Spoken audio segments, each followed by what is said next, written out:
99 TV special programme BC ఫైల్స్కు స్వాగతం. ఇక బీసీలో మరి 42% రిజర్వేషన్ అంశం కాంగ్రెస్ తీసుకున్న తర్వాత నిజంగానే బీసీలో కొంత చైతన్యం వచ్చింది. సో ఆ దిశగా కూడా మరి చాలామంది నాయకులు ఉద్యమాలు చేస్తున్నారు. ఇక అలాంటి ఉద్యమ నాయకుడు మన ముందున్నారు విశారదన్ మహారాజ్. ఆయన ఎస్సీ ఎస్టీ బీసీ దీనికి సంబంధించిన అంశంలో గత 15 సంవత్సరాలుగా కూడా బీసీల కోసం, ఎస్సీల కోసం, ఎస్టీల కోసం కూడా వాళ్ళకు రావాల్సిన హక్కుల విషయంలో కూడా మరి అనేక ఉద్యమాలు చేస్తున్నారు. ఆయన మన ముందున్నారు. ఇప్పుడు మరి ఈ బీసీ ఫైల్స్లో ఆయనతో మాట్లాడదాం. వాస్తవానికి 42% బీసీ రిజర్వేషన్ల అంశము కామారెడ్డిలో కాంగ్రెస్ ఇచ్చిన డిక్లరేషన్ కావచ్చు, ప్రస్తుతం జరుగుతున్న అంశాలు కావచ్చు, నిన్న కేబినెట్లో జరిగిన మరి ఇష్యూస్ కావచ్చు, మొత్తం వాటన్నిటిపై కూడా మాట్లాడదాం. సార్ నమస్తే. నమస్తే. మొత్తానికి బీసీల అంశం అయితే తెరపైకి వచ్చింది. బీసీలో ఒక చైతన్యం వచ్చింది. బీసీ నాయకులు కొంత ఇప్పుడిప్పుడే ఈ అంశంలో ముందడుగు వేస్తున్నారు. సో కొంత అవేర్నెస్ ప్రోగ్రామ్ చేస్తున్నారు. దీంట్లో బీసీలకు న్యాయం జరుగుతుందా? సో మరి ఇప్పుడైతే కాంగ్రెస్ ప్రభుత్వం కామారెడ్డిలో ఒక డిక్లరేషన్ ప్రకటించింది. సో దాంట్లో 42% బీసీలకు రిజర్వేషన్లు ఇస్తామని చెప్పారు. కానీ నిన్న క్యాబినెట్లో మాత్రం ఇది కేవలం సర్పంచ్ ఎన్నికల వరకు మాత్రమే అమలు చేస్తామన్నట్టు కావచ్చు. అదే క్రమంలో కేవలం పార్టీ పరంగా చేస్తామని చెప్పడం కావచ్చు. ఈ అంశాలన్నింటినీ ఎలా చూస్తారు? కాంగ్రెస్కు సంబంధించిన అంశంలో మీరేం చెప్తారు? అంటే ఓవరాల్గా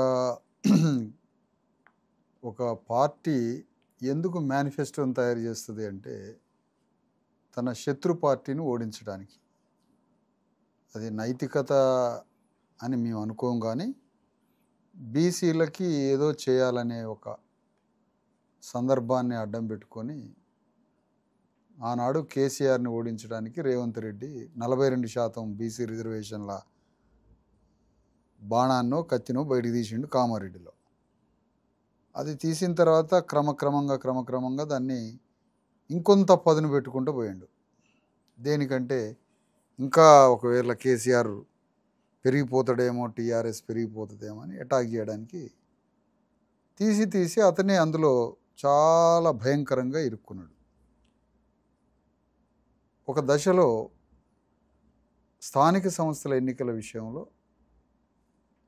9th షెడ్యూల్ ద్వారా పార్లమెంటు వేదికగా పరిష్కరించుకోవాల్సిన సమస్యని ఆ దిశగా పోకుండా రాజకీయ జూదం ఆడుకుంటూ బీసీలకి సంబంధించిన హక్కుల విషయంలో ఎలాంటి లీగల్ ఎక్స్పర్ట్స్తో సలహాలు ఇచ్చినా తీసుకోకుండా బీసీలని నయవంచన చేసే ఒక పెద్ద నాటకానికి తెరలేసి వాళ్ళకి పనికిరాని చట్టం తానిచ్చినట్టుగా, కోర్టు కొట్టేయాలన్నట్టుగా, తన తప్పు ఏమీ లేనట్టుగా నాటకంతో నడిపిస్తూ చివరికి కోర్టుల ద్వారా చీత్కారానికి గురై పరువు తీసుకొని బీసీలని ఈరోజు అన్యాయం చేశాడు రేవంత్ రెడ్డి.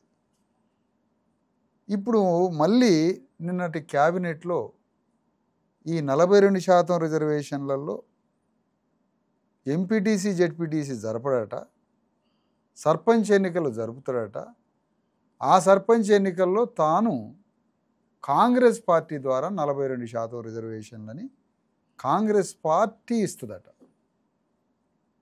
కాంగ్రెస్ పార్టీ ఇవ్వడం అంటే గతంలో స్థానిక సంస్థల సర్పంచ్లో అందరినీ లెక్క పెడితే 50% పైన పోటీ చేశారు. ఆయన ఇవ్వాల్సిన అవసరం లేదు, పోటీయే 50% ఉన్నది. 50% గెలిచిండ్రు కూడా. గ్రామ సర్పంచులు అంటే అక్కడక్కడ బీసీలు పోటీ చేస్తారు, గెలుస్తారు. ఆయన ఇచ్చేదేముంది దాంట్లో? కాబట్టి ఇది మళ్ళొక నాటకం. అంటే ఒక అబద్ధానికి కొనసాగింపు, మరొక అబద్ధం. నిన్న క్యాబినెట్లో ఆ మాటని సర్పంచ్ ఎన్నికల్లో 42% ఇస్తామని మరొక అబద్ధంతో తెరలేపడం జరిగింది. మేము ఇప్పుడేమంటున్నాం అంటే అసలు నువ్వు ఏమి ఇవ్వద్దు, నీ పార్టీ ఇవ్వద్దు. ఒకవేళ పార్టీ ఇచ్చినా ఏం చేస్తుంది? టీఆర్ఎస్ అగ్రకులాలకే ఇస్తుంది, కాంగ్రెస్ పార్టీ అగ్రకులాలకే ఇచ్చి ఈ పార్టీలు ఎక్కడైతే బీసీని ఏ పార్టీ అయితే పెడుతుందో దానికి వ్యతిరేకంగా మరొక పార్టీతో వీళ్ళు కోఆర్డినేట్ అయ్యి అక్కడ అగ్రవర్ణ అభ్యర్థిని పెట్టిస్తారు. ఇప్పుడు టీఆర్ఎస్ పార్టీ ఉంది, అది ఒక రెడ్డి గారినో ఒక వెలమదొరనో పెడుతుంది గ్రామంలో. కాంగ్రెస్ మాత్రం అక్కడ ఒక బీసీకి ఇస్తుంది. కానీ కాంగ్రెస్లో ఉన్న అగ్రవర్ణాలు, బీఆర్ఎస్లో ఉన్న అగ్రవర్ణాలు, బీజేపీలో ఉన్న అగ్రవర్ణాలు అందరూ కలిసి ఆ బీసీ అభ్యర్థిని బలిపీఠం ఎక్కించి బలి తీసుకుంటారు. వానికి ఉన్న ఎకరం అరెకరం 10 లక్షలు 5 లక్షలు ఖర్చు పెట్టి వాడిని బక్రాన్ చేసి ఆ సర్పంచ్ స్థానాన్ని అగ్రకులాలే గెలుచుకునే ఒక కుట్ర జరిగిద్ది. మావాడు బలైపోతాడు. మేమేమంటున్నాం అంటే ఇవన్నీ ఏం చేయొద్దు. శీతాకాల సమావేశాలు, పార్లమెంట్ సమావేశాలు జరుగుతాయి.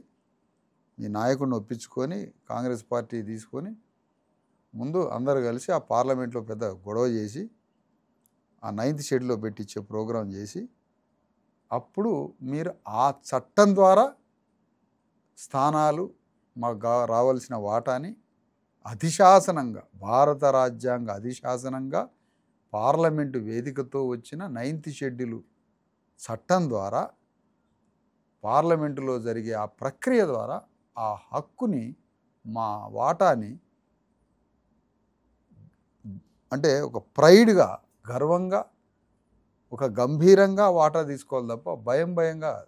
నిన్న మహారాష్ట్రలో కూడా ఒక జడ్జిమెంట్ వచ్చింది. అదే హైకోర్టు, అక్కడ సుప్రీంకోర్టు నుంచి 50% మించి ఏదైనా రిజర్వేషన్లు చేస్తే ఎన్నికలు అయినా కూడా తీసి పారేస్తామని చెప్పి.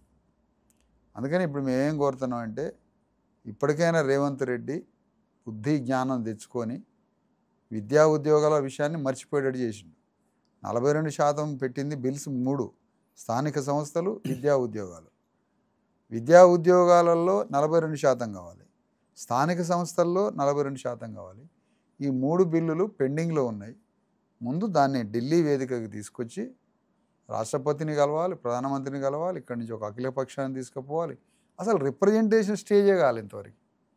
ఒక అఖిలపక్షాన్ని హైదరాబాద్లో కూర్చోబెట్టాలి, అందరితో సమాలోచనలు జరిపి ఒక రెజల్యూషన్ చేసి అవన్నీ మొత్తం పట్టుకొని పోయి కేంద్రంలో ప్రధానమంత్రిని, రాష్ట్రపతిని కలిసి అది 9th షెడ్యూల్లో పెట్టించే ప్రోగ్రాం చేసి అప్పటికీ వినకపోతే పార్లమెంట్లో అతిపెద్ద కార్యక్రమాన్ని చేసి మొత్తంగా దేశవ్యాప్తంగా చేస్తామంటారు. లేకపోతే పోరాటం ఏదేదో చెప్పినారు ఆ మధ్య కాంగ్రెస్ పార్టీ అందరినీ కూర్చోబెట్టి, ఇది దేశవ్యాప్త ఉద్యమం, అది చేసిండు ఇది చేసిండు రేవంత్ రెడ్డి అని చాలా పెద్ద ఎత్తున చెప్పారు.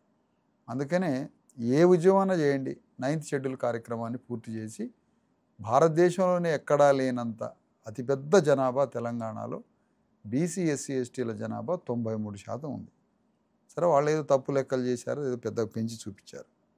93% ఉన్న బీసీ ఎస్సీ ఎస్టీలలో బీసీలు 56% పైన ఉన్నారు.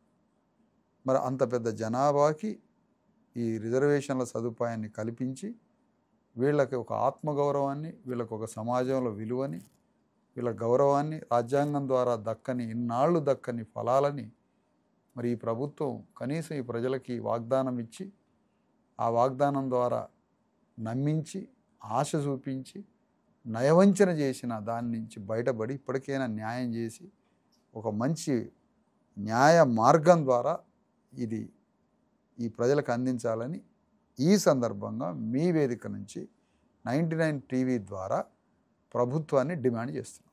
అంటే విశారదన్ గారు, ఇప్పుడు వాస్తవానికి కాంగ్రెస్ కామారెడ్డిలో వచ్చిన డిక్లరేషన్ కట్టుబడి దాంట్లో అసెంబ్లీలో తీర్మానం చేసి రాష్ట్రపతికి పంపారు.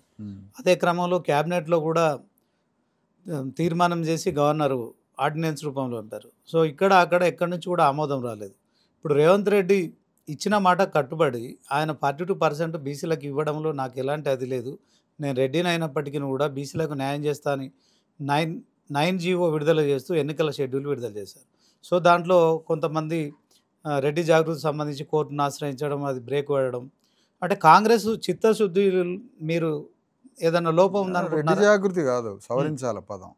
అంతకుముందు ఎన్నికల సమయంలో రేవంత్ రెడ్డి రాజ్యాన్ని రెడ్లే పరిపాలించాలి, రెడ్లు అంటే పరిపాలకులు, మంచి వ్యవసాయం చేసేవారు, రాజ్య పరిపాలకులు, రెడ్లే రాజ్యాన్ని ఏలి గ్రామాలను ఏలే శక్తి వారికే ఉందన్నప్పుడు రెడ్డి జాగృతి వేసినట్ట రేవంత్ రెడ్డి వేసినట్ట ఆ పిటిషన్ మీరు చెప్పాలా?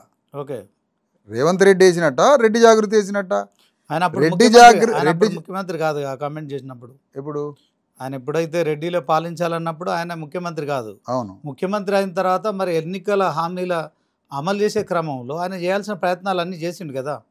ఇప్పుడు అసెంబ్లీలో తీర్మానం చేసినప్పుడు బీజేపీ బీఆర్ఎస్ రెండు కూడా ఆమోదం తెలిపినాయి. అదే క్రమంలో బీజేపీ కోర్టులో ఉంది. బీసీ బంత్ ఏదైతే ఉందో 42% బీజేపీ కోర్టులో ఉంది. కానీ దాంట్లో కాంగ్రెస్ విషయంలో బీజేపీ, కాంగ్రెస్‌లకు దేశవ్యాప్తంగా వైరం ఉంటుంది గనుక సో, వాళ్ళ 9th షెడ్యూల్‌లో చేర్చే అంశంలో వీళ్ళు సరైన విధానంలో పోలేదా? లేకుంటే వాళ్ళు దీన్ని ఎన్‌క్యాచ్ చేసుకోవడంలో వెనుకబడ్డారా? మొత్తానికైతే బీసీలకు అన్యాయం జరుగుతుంది. రేవంత్ రెడ్డి చేసిన తప్పేంటి చెప్పండి? అది బాగా అడిగారు. ఒకటేంటంటే మనకి చిత్తశుద్ధి అనేది బయటికి కనపడుతుందా, కనపడలేదా, అతన్ని ఎట్లా శంకించాలి అనేది మన ఉన్న పాయింట్. ఒకటి, రేవంత్ రెడ్డి 2 అంశాలలో ఆయన శంకించాల్సి వస్తుంది. ఒక పార్టీ పీసీసీ అధ్యక్షుడిగా, టీపీసీసీ అధ్యక్షుడిగా తన పార్టీని అధికారంలో తీసుకొచ్చే క్రమంలో మేము రేపు పరిపాలన చేస్తే అనేది నేపథ్యం మొదలుపెట్టిండు. మొదలుపెడుతూ రెడ్లే పరిపాలకులు కావాలి, తెలంగాణ మొత్తాన్ని రెడ్లు పరిపాలించాలి, మాకు రాజ్యాన్ని చేసే శక్తి రెడ్లకే ఉంది అన్నాడు. తన రెడ్డి జాతి గురించి ఎంతో గొప్పగా చెప్పాడు. ఎవరి జాతి గురించి అయినా ఎవరైనా గొప్పగా చెప్పుకోవచ్చు, కానీ అది ప్రజాస్వామ్యబద్ధమై ఉండాలి. ఎదుటి వారి హక్కుల్ని మనం ఆక్రమించే విధంగా ఉండొద్దు. మనకెంత వాటా రావాలో అంతవరకు మాట్లాడాలి. అంతేగాని తెలంగాణని మేమే పరిపాలిస్తాం అన్న మాటకి ఓహో రెడ్డి జాగృతికి వెనకుండి నడిపించిండా. ఈయనే రెడ్డి జాగృతి ముసుకేసుకొని రేవంత్ రెడ్డే ఉన్నాడు, కానీ రెడ్డి జాగృతి ముసుగు ద్వారా ఎందుకు ఆ మాట అన్నాడు కాబట్టి. మీరు ఎవరినైనా ఒక పెద్ద మనిషిని పెట్టి మాట్లాడండి, నన్ను నువ్వు ఆ పార్టీలో ఉన్నప్పుడు దాన్ని అధికారంలో తీసుకొచ్చే క్రమంలో నువ్వు అన్న మాట, ఈ మాట అన్నవు. రెండోది ఇంకో శంకన్, నీ రాజ్యంలో పదవులన్నీ చైర్మన్ పదవులు ఇచ్చినా, క్యాబినెట్ డిస్ట్రిబ్యూట్ చేసినా, నువ్వు ఏది ఇచ్చినా, బ్యూరోక్రసీలో అపాయింట్మెంట్ చేసినా, కలెక్టర్లు, ఆర్డీఓలు, ఈ బ్యూరోక్రసీ సిస్టమ్, చైర్మన్ల నియామకం, క్యాబినెట్, ఇవన్నీ చేసేటప్పుడు రెడ్లకి అత్యధిక ప్రాధాన్యత, ఆ తర్వాత వెలమలకు ప్రాధాన్యత, ఆ తర్వాత కమ్మ కులస్తులకు ప్రాధాన్యత, ఇవన్నీ మంచిగా చేసుకుంటున్నాడు. ఇన్నింటినీ చేసినప్పుడు నిన్ను శంకిస్తాను, నువ్వు కరెక్ట్గా ఈ ఫైట్ చేయట్లేదు బీసీల విషయమని. అక్కడ చేసినావు కాబట్టి, అక్కడ ఆ విధంగా చేసినావు కాబట్టి నేను శంకించాల్సి వస్తుంది. అందుకని మేమేమంటున్నాం అంటే, నీ చిత్తశుద్ధి కార్యక్రమానికి ఇప్పుడు జస్టిస్ ఈశ్వరయ్య గారు ఒక బిల్స్ని తయారు చేసి ఇచ్చిండు. 9th షెడ్యూల్ తప్ప మరొక మార్గం లేదు, అదే శరణ్యం అని తయారు చేసి ఇచ్చాడు. ఆ వైపుగా పోరాటం లేదు కదా, ఆ వైపుగా ఫైట్ లేదు కదా. దానికి 2 మార్గాలు ఉన్నాయి. నువ్వు మొత్తం క్యాబినెట్ ఇక్కడ ఉన్న అఖిల పక్షాన్ని తీసుకొని పోయి దాన్ని అక్కడ ఒప్పించకపోతే ఒక పెద్ద యుద్ధం చేయాలి. ఒక గవర్నమెంట్కి ఆర్డర్ ఆఫ్ ప్రియారిటీస్ ఉంటాయి, ఏది మొదట, ఏది 2, ఏది 3, ఏది 4, వనరులు ఇవన్నీ బట్టి చేసుకునేది. ఇక కోట్ల రూపాయల బడ్జెట్ ఏమైనా అవుతుందా? లేదు, ఒక్క రూపాయి ఖర్చు లేదు. నువ్వు ముందు ఈ బిల్లు చట్టం తయారు, నీ డబ్బులతో ఏం పని, పైసలతో ఏం పని? పైసలతో పని లేదు. మరి పైసలతో పని లేని ఈ విషయం ఆర్డర్ ఆఫ్ ప్రియారిటీలో 50% ఉన్న ప్రజల యొక్క హక్కుల గురించి నువ్వు మాట్లాడకుండా ఈ పని చేయనప్పుడు మేము డెఫినెట్గా శంకిస్తున్నాం. అందుకనే మా డిమాండ్ ఇక్కడి నుంచి ఇమీడియట్గా ఇది విత్డ్రా చేసుకోవాలని నిన్న క్యాబినెట్లో తీసుకున్న నిర్ణయాన్ని చట్టం చేసి, పార్లమెంట్లో చట్టం చేసి, దాని తర్వాతనే నువ్వు ఎన్నికలకు 3,000 కోట్లు ఆగుతాయి, పైసలు ఆగుతాయి. మేము అర్జెంటుగా సర్పంచ్ ఎన్నికలు పెట్టేయాలంటే 1000 సంవత్సరాలు గ్రామాల్లో పారిశుద్ధ్య పని మేము చేసినాం. ఈ ఒక్కసారి కాంగ్రెస్ కార్యకర్తలను చేయమనండి అని మేము అడుగుతున్నాం. ఈ సందర్భం కాలువలు తీయటం, మురికి కాలువలు తీయటం, రోడ్లు ఊడవటం, మరి దాన్ని ఏంటి అందులో ఎందులో దిగుతారు? సఫాయి పనిచేసేటోళ్ళు మ్యాన్ హోల్లో దిగుతారు. అట్లా కాంగ్రెస్ పార్టీ కార్యకర్తలు మ్యాన్ హోల్లో దిగి బజార్లు ఊడ్చి, రోడ్లు ఊడ్చి, ఆ పనంతా వాళ్లే చేస్తే బాగుంటుందని మా అభిప్రాయం. ఏది వీటికి పైసలు ఇవ్వట్లేదు, గ్రామ పంచాయతీ ఎన్నికలకు పైసలు ఇయ్యరు, ఎన్నికల్లో పోటీ చేయాల్సిందే అని అన్నప్పుడు ఆ పని కాంగ్రెస్ ఎందుకు? గాంధీ మహాత్ముడు ఆ రోజుల్లో రోడ్లు ఉడిచే కార్యక్రమం, బజార్లు ఉడిచే కార్యక్రమం, పారిశుద్ధ్య కార్యక్రమం ఆనాడు గాంధీ తీసుకొచ్చాడు. Congress party not only political party, reforming పార్టీగా చెప్పుకున్నారు ఆ రోజు. అందుకని మన గాంధీ చీపురు కట్ట పట్టుకొని కూర్చింది, పారిశుద్ధ్య కార్మికులను దగ్గర తీసుకున్నది మనం చూసాం. కాబట్టి ఈ పని కాంగ్రెస్ పార్టీ 10,000, 12,000 గ్రామాల్లో పారిశుద్ధ్య పని అంతా కాంగ్రెస్ పార్టీ వాళ్ళు చేస్తే మనకు ఆ 3,000 కోట్లు రాకపోయినా ఏం కాదు. ముందు వీళ్ళతోటి ఆ పని చేయించాలని ఈ సందర్భంగా 1990 ద్వారా రేవంత్ రెడ్డి గారికి పిసిసి అధ్యక్షుడికి మేము ఈ సందర్భంగా డిమాండ్ చేస్తాం. విశారాధన్ గారు, మీరు ఒక సొల్యూషన్ చూపెట్టారు. కేంద్రం నుంచి 3-4 వేల కోట్ల రూపాయలు రా ఆగిపోతున్నాయి కనుక తెలంగాణ సీఎంగా, మరి తెలంగాణ రాష్ట్ర బాధ్యతలు స్వీకరించే వ్యక్తిగా ఒక సర్పంచ్ ఎన్నికలు ఇప్పుడైతే చేద్దాము, తర్వాత జెడ్పీటీసీ ఎంపీటీసీ ఎన్నికలు అనేది తర్వాత ఏదైతే 9th షెడ్యూలా లేకుంటే పార్లమెంటులో చట్టం చేయడమా, ఇలాంటి కార్యక్రమాలన్నీ చేయడానికి తెలంగాణ సీఎం రేవంత్ రెడ్డి ఆయన ఒక ఆలోచన చేసి గ్రామాలలో మీరు అన్నట్టు కాంగ్రెస్ కార్యకర్తలు పని చేస్తారా అనే దాంట్లో మీరు ఇచ్చిన సొల్యూషన్ వాళ్ళ దృష్టికి తీసుకెళ్దాం. అయితే ఇదే అంశంలో గ్రామాల్లో నిజంగానే నిధులు లేక, అంటే రాష్ట్రం కూడా దివాలా తీసింది ఆర్థిక పరిస్థితి బీఆర్ఎస్ హయాంలో అని ఒకవైపు ప్రచారం జరుగుతుంది, కొంత అప్పులు కూడా జరిగినాయి. సో అది ఉత్పాదక రంగంలో పెట్టుబడి పెట్టిరా, రాష్ట్ర అభివృద్ధి కోసం పెట్టిరా, నిజంగానే అప్పులు కమిషన్లు తీసుకున్నారా, ఇదంతా మనం చర్చ చేయలేం. కానీ బీసీల విషయంలో కాంగ్రెస్ ఏమో మొత్తానికి ఇచ్చిన మాట కట్టుబడి ఉన్నామని కాంగ్రెస్ చెప్తోంది. సో మీరు చేసిన కులగణన తప్పు అని బీజేపీ చెప్తోంది. దాంట్లో 42%లో 10% మీరు ముస్లిం జనాభాను కూడా యాడ్ చేశారు.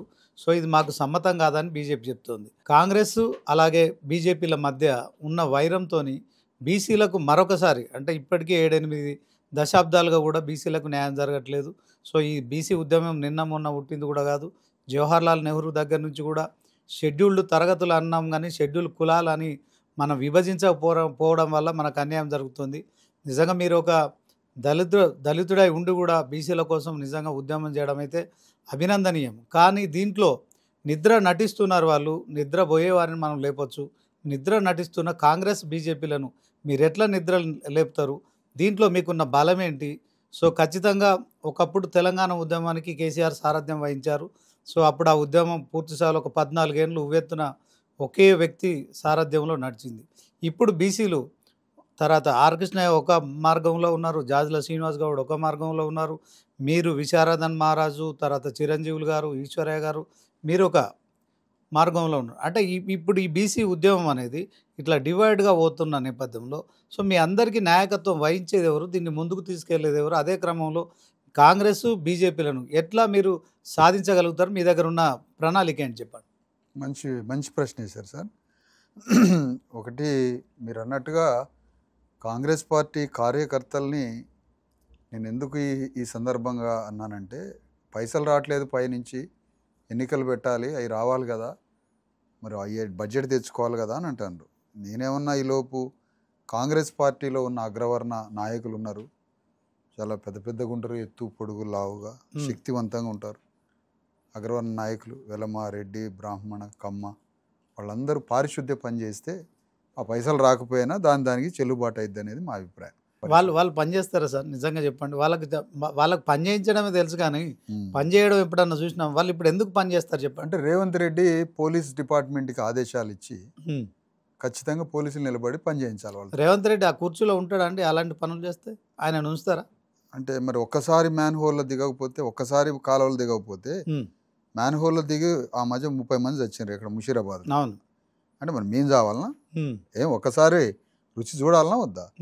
అదే యూరోప్లో, అమెరికాలో దేశంలో వీళ్ళు రోజు అప్ అండ్ డౌన్ చేస్తారు. అమెరికా అక్కడ ప్రధానమంత్రి కూడా మురికాలువలు దిగుతున్నాడు. అక్కడ క్లాస్ ఇది అన్నీ ఏమి ఉండవు, దాదాపుగా అన్నింటిలో మింగిల్ అవుతారు.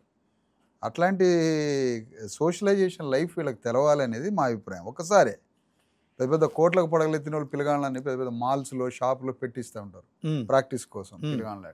అందుకని ఒక్కసారి మేము కాంగ్రెస్ పార్టీ పెద్ద పెద్ద నాయకుల్ని మ్యాన్ హోల్లో దిగడం, మురికాలువలు ఊడవడం, రోడ్లు ఊడవడం, అదే పోస్టర్ చూడండి రోడ్డు పక్కన బ్లీచింగ్ పోయటం, ఇవన్నీ చేయాలనేది మేము ఈ సందర్భంగా వాళ్ళని ట్రాన్స్ఫార్మ్ చేయడానికి, వాళ్ళ పార్టీ కాంగ్రెస్ పార్టీని బలోపేతం చేయడానికి నేను పీకే లాగా ఒక ఐడియా చెప్తున్నాను. ఓకే, అంతే, వేరే ఏం లేదు. దానికి కొనసాగింపుగా మీరు అడిగింది. ఓకే, మీరు చెప్పిన ఆయన దృష్టికి వెళ్తుంది. సరే, ఆయన ఎలాంటి నిర్ణయం తీసుకుంటారో చూద్దాం. అది అమలు చేయడం అనేది ఎంతవరకు పాసిబిలిటీ ఉంటుంది అనేది ఈ బీసీల ఉద్యమాన్ని ముందుకు తీసుకెళ్లే క్రమంలో సో ఒక నాయకుడు పర్ఫెక్ట్గా కేసీఆర్ తెలంగాణ ఉద్యమానికి ఎట్లయితే ఒక నాయకుడు తయారయ్యాడో అలాంటి ఒకే నాయకత్వం రావాల్సిన అవసరం ఉంది. దాంట్లో పొలిటికల్ బ్యాక్గ్రౌండ్ ఖచ్చితంగా ఉండాలి.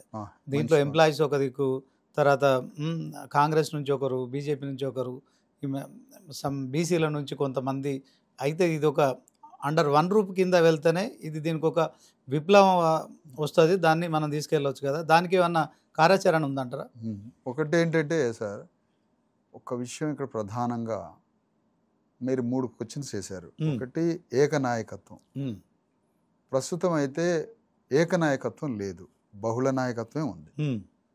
ఆ బహుళ నాయకత్వం కింద మేము ఒక సాధనా సమితి లాగా 42%ని సాధించే ఒక సాధనా సమితి, జస్ట్ ఓన్లీ ఫర్ ఆ చట్టం గురించే. ఓకే. టోటల్ బీసీ ఉద్యమం వేరు. టోటల్ బీసీ ఉద్యమము ప్లస్ ఎస్సీ ఎస్టీల ఉద్యమం. తెలంగాణలో 90% పీడిత వర్గాల తరపున మేము ఉద్యమిస్తున్నాం. ఒక బీసీ ఎస్సీ ఎస్టీ జేఏసీ కన్వీనర్గా హోల్ తెలంగాణలో 90% ప్రజలకి 90% రిజర్వేషన్లు కావాలి. 90% పీపుల్ ఉన్నాం మేము, 90% రిజర్వేషన్స్ కావాలి. ఎనీవేర్ ఎక్కడికైనా గవర్నమెంట్ ఏ యాక్టివిటీ తీసుకున్నా, కాంట్రాక్టులు తీసుకుంటుందా, కాంట్రాక్ట్లలో మాకు కావాలి. వైన్ షాపులు పెడతారా, అందులో మాకు కావాలి. ల్యాండ్ డిస్ట్రిబ్యూషన్ ఉంటుందా, అందులో మాకు కావాలి. ఏ కార్యక్రమమైనా ప్రభుత్వం దాంట్లో మాకు వాటా కావాలి. అది క్యాబినెట్ విస్తరిస్తావా, అందులో వాటా కావాలి. ఎమ్మెల్యేల అన్నీ అట్లా అన్ని పాలక వర్గాల ముందు ప్రతి క్రియలో మాకు వాటా కావాలనేది దట్ ఈస్ డెమోక్రసీ. అది రిపబ్లిక్ దేశం యొక్క సూత్రము, అదే కులగణన సూత్రము. కాబట్టి ఈ సూత్రం ప్రకారం చేయడమే డెమోక్రసీ. కాబట్టి ఈ పాఠం నేర్పుతానికి మేము ఉద్యమిస్తాం. కానీ 42% అనే చట్టం విషయంలో మాత్రం దానికి బహుళ నాయకత్వం మీరు చూసే ఉన్నారు. ఆ నాయకత్వం కింద ఆ చట్టాన్ని 9th షెడ్యూల్లో పెట్టించే చట్టం కోసం మేము పోరాడుతూ ఉన్నాం. అంటే 2 ఆలోచించాలి. అయినా మీరు ఒక క్వశ్చన్ ఇందులో అండర్ కరెంట్ ఉన్నది. తెలంగాణ ఉద్యమాన్ని పోల్చే అంత స్థాయిలో దీన్ని చెప్పారు. నిజమే, తెలంగాణ ఉద్యమం కన్నా అతిపెద్ద ఉద్యమం ఇది. ఇక్కడ నేను మిమ్మల్ని క్వశ్చన్ వేస్తున్నాను. తెలంగాణ అస్తిత్వం అంటే అర్థం ఏంటి? తెలంగాణ స్వీయ రాజకీయ అంటే అర్థం ఏంటి? తెలంగాణ ఆత్మగౌరవం అంటే అర్థం ఏంటో 3ంటికి కోదండరామ్ నిర్వచనం చెప్పాలి. ప్రొఫెసర్ కోదండరామిరెడ్డి నిర్వచనం చెప్పాలి. తెలంగాణ ఉద్యమంలో పాల్గొన్న ప్రతి అగ్రవర్ణం వ్యక్తి చెప్పాలి. అస్తిత్వం, తెలంగాణ అస్తిత్వం అంటే అందులో బీసీ ఎస్సీ ఎస్టీలు ఉండరా? తెలంగాణ ఆత్మగౌరవం అంటే బీసీ ఎస్సీ ఎస్టీలు ఉండరా? తెలంగాణ స్వీయ రాజకీయ అస్తిత్వం అని ప్రతిపాదించింది కేసీఆర్. తెలంగాణ స్వీయ రాజకీయ అస్తిత్వం అని సంఖ్యలేని వెలమలు 13 మంది ఎమ్మెల్యేలు, సంఖ్యలేని రెడ్లు 45 మంది ఎమ్మెల్యేలు, సంఖ్యలేని రెడ్లు బడ్జెట్లో, రైతు బంధులో, క్యాబినెట్లో, బ్యూరోక్రసీలో, హోల్ పొలిటిక్స్లో రెడ్లను తీసుకొచ్చి 4% లేని వాళ్ళని 90% వాళ్ళకి రిజర్వ్ చేసిండు. అన్నింటినీ వెలమాసు 0 ఉన్న వాళ్ళకి 7-8% తీసుకుపోయాడు. తెలంగాణ రాజకీయ స్వీయ రాజకీయ అస్తిత్వం అంటే అందులో అణగారిన వర్గాలు లేరా అని అడుగుతున్నాం. అంటే ఈ సందర్భంగా ఏమంటున్నాం అంటే, తెలంగాణ వాదం పేరుతో అగ్రవర్ణాలు రాజకీయానికి వచ్చినప్పుడు, తెలంగాణ వాదం పేరుతో మేము తెలంగాణ బీసీ ఎస్సీ ఎస్టీ వాదంతో తెలంగాణ ఉద్యమం కన్నా అతిపెద్ద భూకంపం రాబోతుంది. అది ఏకనాయకత్వమే చూస్తారు మీరు, భవిష్యత్తులో ఏం చూస్తారో మీరు చూడండి. కానీ తెలంగాణ ఉద్యమం కన్నా 1,000,000 రెట్లు పెద్దది. ఇది దేశ స్వాతంత్రోద్యమం అణగారిన వర్గాలకు ఏమి ఇవ్వలే, తెలంగాణ ఉద్యమం అణగారిన వర్గాలకు ఏమి ఇవ్వలే. కానీ ఇప్పుడు మేము ప్రతిపాదిస్తున్న ఈ ఉద్యమం మాత్రం తెలంగాణ బీసీ ఎస్సీ ఎస్టీ జేఏసీగా ఏమని అంటున్నాం? తెలంగాణ రాష్ట్రాన్ని సాధించడానికి మీరు జేఏసీ కట్టిరు. బీజేపీలో, బీఆర్ఎస్లో, టీఆర్ఎస్లో, కాంగ్రెస్లో ఉన్న రెడ్డి వెలమ దొరలు అంత అగ్రవర్ణాలు కలిసి తెలంగాణను తెచ్చుకొని అందరూ భాగాలు పంచుకున్నారు. ఇప్పుడు అదే తెలంగాణ రాష్ట్రంలో బీసీ ఎస్సీ ఎస్టీలమంతా ఒక్కటే, తెలంగాణ రాష్ట్రంలో బీసీ ఎస్సీ ఎస్టీలు పరిపాలించడానికి మేము జేఏసీ కట్టినాం. ఈ జేఏసీ రాజకీయ పార్టీ కాదు, కానీ రాజనీతి చైతన్యాన్ని తీసుకొస్తుంది. అంత పెద్ద ఉద్యమంగా దీన్ని తీసుకొని పోతున్నాం. కాబట్టి ఈ ఉద్యమం తెలంగాణ ఉద్యమం కన్నా సత్యమైనది, తెలంగాణ ఉద్యమం కన్నా పెద్దది. సైజులో, ట్రూత్లో ఇదే నంబర్ 1. ఇది డెమోక్రాటిక్ ప్రజాస్వామ్యం రాజ్యాంగ స్ఫూర్తితో, రాజ్యాంగ ప్రేరణతో జరుగుతున్నటువంటి ఉద్యమం. కాబట్టి ఈ ఉద్యమం గ్రామాన వికసిస్తుంది. తమిళనాడులో 100 ఏళ్ల క్రితం ప్రారంభమైంది, 100 ఏళ్ళు ఆలస్యమైంది తెలంగాణకి. అక్కడ రిజర్వేషన్ అన్న టైంలో ఇక్కడ సాయుధ పోరాటం అన్నాం మేము. వాళ్ళు రిజర్వేషను సాయుధ పోరాటం కన్నా ముందు మొదలుపెట్టారు. ఇక్కడ ఫ్యూడల్స్ని ఎదిరించడానికి, పెద్ద పెద్ద ఫ్యూడల్స్ని ఎదిరించడానికి, లక్షన్నర ఎకరాల భూములు ఉన్నటువంటి ఫ్యూడల్స్ మీద సాయుధ పోరాటం తెలంగాణ రైతాంగ సాయుధ పోరాటం మొదలైంది. అది మధ్యతరగతి సెమీ ఫ్యూడల్స్తో తయారైంది, పెద్ద ఫ్యూడల్స్ మీద. కానీ పెద్ద ఫ్యూడల్స్, మధ్యతరగతి ఫ్యూడల్స్, సెమీ ఫ్యూడల్స్, చిన్నపాటి రైతులు, ఆ రైతుల్లో ఉన్న అగ్రవర్ణాలంతా మళ్ళీ ఒకటే వర్గంగా మారారు. అణగారిన వర్గాలకి ఏమీ జరగలేదు. కానీ మేమేం కోరుతున్నాం అంటే రిజర్వ్ చేయడం అనేది కూడా సోషలిజమే. రిజర్వ్ చేయడం కూడా కమ్యూనిస్ట్ పార్టీ కన్నా పెద్దది, మార్క్సిస్ట్ ఆలోచన కన్నా పెద్దది రిజర్వ్ చేయడం. రిజర్వ్ చేసి పెట్టడం అంటే సోషలిస్ట్ ఉద్యమం కన్నా పెద్దది. ఎందుకు? అయ్యా 2000 సంవత్సరాలు పలానా బీసీలో మంగళి కులస్తులు, పలానా బీసీలో చాకలి వాళ్ళు, పలానా యాదవులు, పలానా గౌడ కులస్తులు, పలానా ముదిరాజులు, వీళ్ళని 2000 సంవత్సరాలుగా వీళ్ళకి విద్యకు దూరమైనరు, భూమికి దూరమైనరు, నాణ్యానికి దూరమైనరు, జ్ఞానానికి దూరమైన వాళ్ళని ప్రధాన మెయిన్ సమాజంలోని అగ్రవర్ణాలతో సమానంగా కొట్లాడమంటే ఎట్లా కొట్లాడతాడు? ఒక్క అక్షరం చదువుకోనోడిని తీసుకొచ్చి, తరతరాలుగా ఏమి లేని వాడిని తీసుకొచ్చి అన్నీ అనుభవించినాడితో సమానంగా యుద్ధం చేయమంటే ఎట్లా చేస్తాడు? చేయలేడు కదా. కాబట్టి వీళ్ళకి రిజర్వ్ చేయండి అని అంటుంది కాన్స్టిట్యూషన్. రిజర్వ్ చేసి పెట్టడం. ఇప్పుడు మేమేమంటాను? 90% బీసీ ఎస్సీ ఎస్టీలకి సంపదని, విద్యా ఉద్యోగాలని, రాజకీయాన్ని, జ్ఞానాన్ని, పైసల్ని ఎక్కడైనా సరే 90% పీపుల్కి 90% రిజర్వ్ చేయండి. ఈడబ్ల్యూఎస్ కోటాలో 10% మంది ఉన్నారుగా, వాళ్ళు బయటికి రాకుండా జనరల్ కేటగిరీలోకి, వాళ్ళు బయట జనరల్ కేటగిరీలో రాకుండా 10%లోనే బంధించి పారేయమంటున్నాం మేము. వాళ్ళని 10%లోనే బంధించాలి, వీళ్ళ 90% రిజర్వేషన్స్ 90లో ఉంచాలి. ఈ ప్రతిపాదన తెలంగాణలో బీసీ ఎస్సీ ఎస్టీ జేఏసీగా అతి భారీ ఉద్యమం రాబోతుంది. అది ఏకనాయకత్వంలో జరగబోతుంది. అనేక మేధావుల, నాయకుల సహకారం, ఆశీర్వాదం, వాళ్ళ డైరెక్షన్లో నడుపుతాం. చూస్తారు మీరు. ఇక దాంట్లో మీరు వేసిన 3వ ప్రశ్న, మీరు ఎట్లా సాధిస్తారు 42% రిజర్వేషన్? 42% రిజర్వేషన్ల సాధన కోసం కూడా బీసీ ఎస్సీ ఎస్టీ జేఏసీ పోరాటం చేస్తుంది. కానీ ప్రధాన పోరాటం మాత్రం ఒక 4 సంఘాలు కలిపి సాధనా సమితి అని పెట్టాం. ఆ సాధనా సమితి అని పెట్టిన వేదిక ముందున్నటువంటి సవాల్ ఏంటి, అసలు ఎట్లా సాధించాలి? ఇక్కడ బీజేపీ పార్టీ తెలంగాణలో నైతికంగా అది అడుగుపెట్టేటట్లేదు. ఎందుకు? తెలంగాణ టీఆర్ఎస్ పార్టీ ఒక నినాదంతో వచ్చింది, కాంగ్రెస్ పార్టీ ఒక నినాదం ఉంది, అదొక దాని పని. మరి బీజేపీ ఏం చేయాలి? తెలంగాణలో ఎట్లా దానికి ప్రజల్లో బేస్ ఏంటి అంటే, ఇప్పటి వరకు బీజేపీ తెలంగాణలో ఒక నైతిక మద్దతు లేదు దానికి. ప్రజలు దాన్ని అర్థం చేసుకోవడం కానీ, దాని యొక్క ఆలోచనని కానీ వ్యతిరేకిస్తున్నారు. మరి బీజేపీకి నినాదం ఏంటి? అది కింద పడి మీద పడి తన్నుకొని చచ్చి అదొక పెద్ద అగ్రవర్ణాల పార్టీగా ఉన్నది.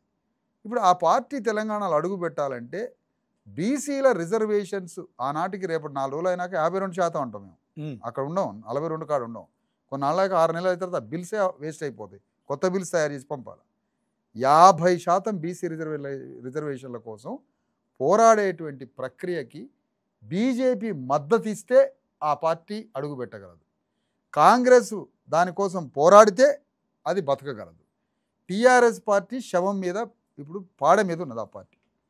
పాడ మీద ఉన్నటువంటి బీఆర్ఎస్ పార్టీ అది బతకాలంటే ఈ 50% బీసీ రిజర్వేషన్లకి మద్దతు ఇవ్వాల్సిందే. ఈ 3 పార్టీలు మద్దతు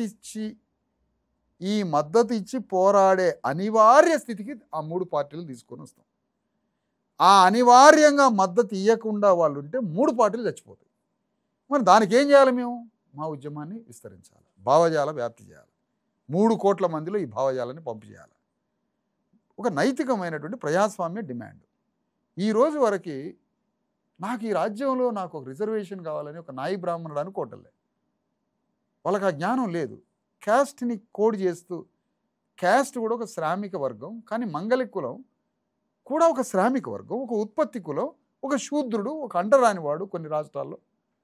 అలాంటి ఒక మంగళి సోదరుణ్ణి, అయ్యా నువ్వు ఒక మంగళి కులస్తుడివి, నీకు దేవాలయంలో పాలక మండలిలో నువ్వు సభ్యుడు ఎందుకు కాలేకపోతున్నావు? తెల్లవారుజామున మబ్బుల 4ంటికి లేచి ముక్కుల నుంచి నెత్తురు పడేట్టుగా నాదస్వరం వాయిస్తాడు. నాదస్వరం లేస్తే కానీ దేవుడు మేల్కోడు, దేవుడు లేపుతురైనా.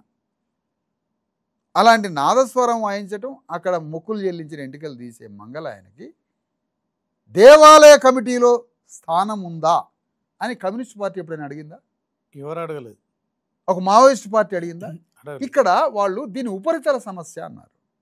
నేనేమంటానంటే ఇది ఆత్మగౌరవ సమస్య. ఒక మనిషిని మానవ సంబంధాల సమాజంలో ఒక విలువని గౌరవాన్ని ఇవ్వడం ఒక ఆత్మగౌరవం. లేదంటే అతను జంతువుగా మారిపోయి హింసకి గురై దాడికి గురై మానవుడు కూడా అస్తిత్వం ఉండదు. మానవుడిగా కూడా అతనికి అస్తిత్వం ఉండదు. అదే ఒక నాయి బ్రాహ్మణుడు కటింగులు చేసుకొని సంకల ఎంటికలు తీసి గోర్లు తీసి ఒళ్ళంతా మసాజ్ లాగా ఒత్తి మంగళ పని చేసేట ఆయన తీసుకుపోయి నువ్వు ఒకేసారి తిరుపతి గుడికి దేవస్థానం చైర్మన్కి చేయి, వేములవాడకి చేయి, యాదగిరిగుట్టకి చేయి. 2000 సంవత్సరాలు గుళ్ళకి సేవలు చేశారుగా. నైవేద్యం పెట్టిన కుమరాయనకి చైర్మన్ చేయి. అంటే ఈ కులాలని అడగడం ఆ కులాల ఆత్మగౌరవాన్ని పెంచడం. అయితే వీళ్ళకి తెలుసు ఆత్మగౌరవం వస్తుందని. మనకన్నా ఎక్కువ నాలెడ్జ్ ఉంటుంది వాళ్ళకి. ఆత్మగౌరవం వచ్చినప్పుడు ఎప్పుడైనా అణగారిన కులాలకి మనసు వికసిస్తుంది. మనసు వికసించి తను ప్రైడ్గా ఫీల్ అవుతాడు. ప్రైడ్గా గర్వంగా ఫీల్ అయి స్థిరత్వం వస్తుంది. స్థిరత్వం నుంచి, ప్రశాంతత నుంచి, ప్రైడ్ నుంచి మనిషి సంతోషంగా మానసికంగా వికసించి ఈ రాజ్యాన్ని పరిపాలిస్తే అనే ఆలోచన కూడా వస్తుంది. మెంటల్గా స్ట్రెంత్ అవుతాడు. దాంతోపాటు ఆ క్యాస్ట్లో ఒక బలం వస్తుంది. దాంతోనే అరే మనం కూడా అనేది వస్తుంది. ఇది అగ్రకులాలకు తెలుసు. కాబట్టి ఏ పార్టీ వాడు కూడా ఈ అణగారిన కులాలకి ప్రతి చోట రిజర్వేషన్స్ కావాలి అనేది లేదు. అందుకని నేనేమంటానంటే చాలా సామాజికంగా స్థానాలు ఆస్తిలోను అంతస్తులోను అంటే ప్రతి చోట రాజ్యాంగ పీఠికలో అంతస్తు అంటాడు. ఎంత పెద్ద వర్డ్ అది. అంతస్తు సమపంపిణి అంటాడు. గౌరవించాలంటాడు. సామాజిక న్యాయం అంటాడు. రాజకీయంలో సామాజికంలో అన్నింటిలోనూ ఆస్తిలోను అంతస్తులోను. అంటే అంతస్తు ఉండొద్దా మాకు? భూగర్భంలోనే బతకాలనా? ప్రధాన సమాజ స్రవంతికి కనెక్ట్ కావద్దా? అది మేము కోరుకుంటున్నాం. విశారదన్ గారు 2599 బీసీ కులాలు ఉన్నాయి. బీసీ ఎస్సీ ఎస్టీ అందరు కలిపి. సో ఎప్పుడో జవహర్లాల్ నెహ్రూ మొదటి ప్రధాని ఆయన సెన్సస్ చేసినప్పుడు మొత్తం ఓవరాల్గా బీసీల జనాభా చూసి ఆయన కొంత షాక్ అయిపోయారు. సో మొత్తానికి వీళ్ళకి కనుక అవకాశాలు ఇస్తే ఇంకా అగ్రవర్ణాలకు ఉన్నాయని చెప్పి కూడా ఆయన కొంత ఆ నివేదికను తొక్కిపెట్టారు. అదే క్రమంలో అంబేద్కర్కు తర్వాత జవహర్లాల్ నెహ్రూకు మధ్య విభేదాలు వచ్చినాయి. సో భారత రాజ్యాంగం రచించిన నిర్మాత కూడా దాంట్లో అంటే భారత రాజ్యాంగ నిర్మాత కూడా కొంత మనస్తాపానికి గురైపోయారు. ఆ సమయంలో ఆయన తన పదవి కూడా రాజీనామా చేశారని కూడా చరిత్ర చెప్తోంది కదా. సో అంటే ఒక 60-70 సంవత్సరాలుగా కూడా బీసీలను వెనుకబడిన తరగతులు, వెనుకబడిన కులాలని ఈ డివైడ్ చేయడం అంటే గుర్తించడం కావచ్చు. ఇప్పుడు మీరు మొదలుపెట్టారు. సో అప్పటి నుంచి 48 అంటే తెలంగాణ రాష్ట్రం అంటే తెలంగాణ ప్రజలకు ఎప్పుడైనా ఉద్యమం చేయడం కొత్త కాదు. దేశానికి స్వాతంత్రం వచ్చినప్పుడు మన తెలంగాణకు స్వాతంత్రం రాలేదు. 13 నెలలు ఆలస్యంగా వచ్చింది. అది మనకు తెలిసిందే. సో అప్పుడున్న సర్దార్ వల్లభాయ్ పటేల్ మూలంగానే తెలంగాణ ప్రజలు స్వేచ్ఛావాయులు పీల్చుకున్నారు. అదే క్రమంలో ప్రత్యేక తెలంగాణ రాష్ట్రం కోసం కూడా మరి 60 సంవత్సరాలు పోరాడిన వ్యవస్థ. సో అంటే ఇన్ని దశాబ్దాల పోరాటంలో ఇప్పుడు మీరు మొదలుపెట్టిన బీసీ ఉద్యమం ఎప్పటికీ ఈ కళ సాకారం అవుతుంది. సో దీంట్లో ఇప్పుడు తెలంగాణలో కాంగ్రెస్ ప్రభుత్వం ఆల్రెడీ సర్పంచ్ ఎన్నికలకు గ్రీన్ సిగ్నల్ ఇచ్చింది క్యాబినెట్లో. ఒక రకంగా చెప్పాలంటే ఆయన రేవంత్ రెడ్డి గారు చాలా చాకచక్యంగా ఒక స్కెచ్ చేస్తున్నారు. ఎందుకంటే విభజించి పాలించాలనే అంశంలో గ్రామ పంచాయతీలకు నిధులు ఆగిపోతున్నాయి కనుక సర్పంచ్ ఎన్నికలు పెట్టడం అనివార్యం అంటున్నారు.